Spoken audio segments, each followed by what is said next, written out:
Thank you very much. I must say it's great to be here. It's great to be here with you all. And thanks a lot to the organizers, and it's great to be part of the TEDx experience. So we're talking about social media, and we're talking about this amazing time that we're all living in, and trying to look towards the future, which is, of course, always difficult. On the other hand, it's also quite easy, because I can say anything, and no one can prove that I'm wrong. So far, so good. So a little bit about me. When I was planning this talk and talking to the organizers, there was a lot of discussion about what I can do and what I'm allowed to say and what I'm not allowed to say. And basically, I haven't got time for any of this, okay? So I'm not going to talk about any of these places that I've worked, and these places that I work now. And these are the brands I've worked with in my very long career, which I hope is not over yet. If the clicker works, I'll be all right. And, of course, all these brands are involved in social media. I once knew a social media guru who always started his talk by saying, how many brands are in social media? And half the people put up their hands, and then he said, no, you're wrong, you're all in social media, whether you like it or not. But it's absolutely true. It's not as if brand owners, marketing people can say, okay, we're ready to go into social media, and this is how we're going to control it. It doesn't work like that. So my idea falls into three categories, that I'm going to just briefly speak with you today about. First of all, technology is driving new behaviors. And unless you are a real geek, that's the main interest in technology, especially if you're in business, if you're in marketing, as I have been for my whole career. We're interested not in the new technology per se, but how it affects people who are our audience, the people we're trying to reach, and how it changes their behaviors. Next, I'm going to talk about the platforms. So I think I'm allowed to mention Facebook and Tencent, QQ, and WeChat, and every other social network, but of course they may not be the ones that we're working with and sharing in 5 years' time. And lastly, and importantly, that brand owners need to get their act together. So that's really what I want to talk to you today about. First of all, let's start with the technology, which is really where it all began. Without that, we wouldn't be here today, I wouldn't be talking about this, and no one would know what social media was. And as you can probably tell, I'm old enough to have been working in marketing before we had the web, before we had social media. And we managed fine. Everything worked great. We didn't know what we were missing, and it was the same for everyone. Now, of course, social media is here. The web is never going to be uninvented. So we have indeed seen a paradigm shift. Who knows where we're going to be in the future? What is going to be different? We see lots of mind-blowing technologies, some of which appear to be very close to science fiction, and then they come true. And there are a lot of competing technologies which can't all come true because we can't do everything. So it's a time of amazing change and opportunity, and also for a lot of us working in marketing, a time of great uncertainty, but that makes it more fun. So those who are interested in marketing, particularly digital marketing, there's a lot of opportunity.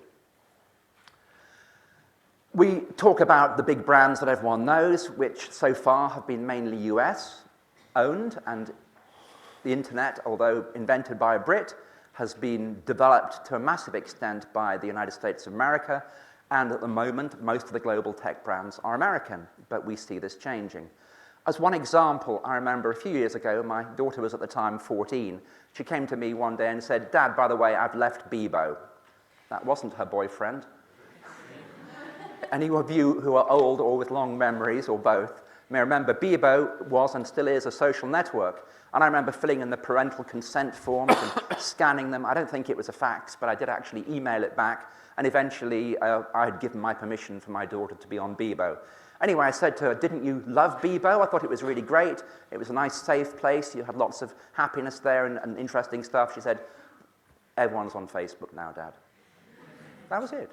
She wasn't loyal to Bebo, she was loyal to her friends, which I suppose as a parent is what I would want for her. So let's not kid ourselves that the brands we have now are the brands we'll have in the future. Facebook's working hard to be the brand of the future. Two things they've done recently is to buy Instagram and to buy WhatsApp, and they've kept those brands. Allegedly, they may be cooler than the mother brand, so let's not get into that. But in fact, I think what we need to do is look east. If you're in America, you look west, kind of round the back of the world, but you know what I mean. I teach a lot of Chinese students, and I say to them, and I seriously mean this, that That's where the excitement is at the moment. That's where the growth is, and that's where the dynamism is in some of these Asian economies. And I think we're going to see major players like Tencent, like WeChat, Alibaba, expanding beyond China. And that's good. I think, why should all the tech brands be from one country? So we've seen Skype, we've seen Spotify. I don't think everyone has to be from the United States. So the point is that we don't talk about Facebook, we don't talk about Twitter in terms of our strategies as brand owners for the future. We think about social media, because social media is not going to be uninvented. Think about your life, think about what you do on social media. You're sharing, you're connecting, you're reaching out, you're staying in touch. It's literally changed the way people behave. It's also changed the way people think about brands and how they think about buying things. And of course, for marketers, that's very interesting and important. However, I would say that marketers haven't yet cracked it. In other words, we're not yet able to decide how we communicate in social media in the same way as we always have been with offline media, TV, press, posters. By the way, none of that stuff has been uninvented, so we still have all the old social networks. We still have all the old media, and what we're finding now is that we have all the new media as well. So we are seeing a need for brands to get it together, and I still think there's a lot of work to be done. I think we see social media fails, we see things happening on the social networks in the name of brands which shouldn't have happened. I think we're seeing that the controls are not yet there. You wouldn't see a press ad with a typo in, you wouldn't see a TV ad that was badly made with a big company's logo on. But you do see that in social media spaces. You see mistakes, you see things that just shouldn't ever have got through when the intern gets hold of the Twitter feed, for instance. And I think what we're seeing is a need, and it's beginning to happen, for brands to grow up, to organize themselves in social media in such a way that they are communicating those same values that they've done so successfully in offline media.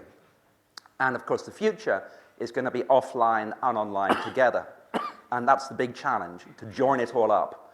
So what I'd like to say to you and to anyone who's going to be working in marketing in your careers is tomorrow's global citizens will definitely demand value. They'll demand consistency. They'll demand honesty, transparency.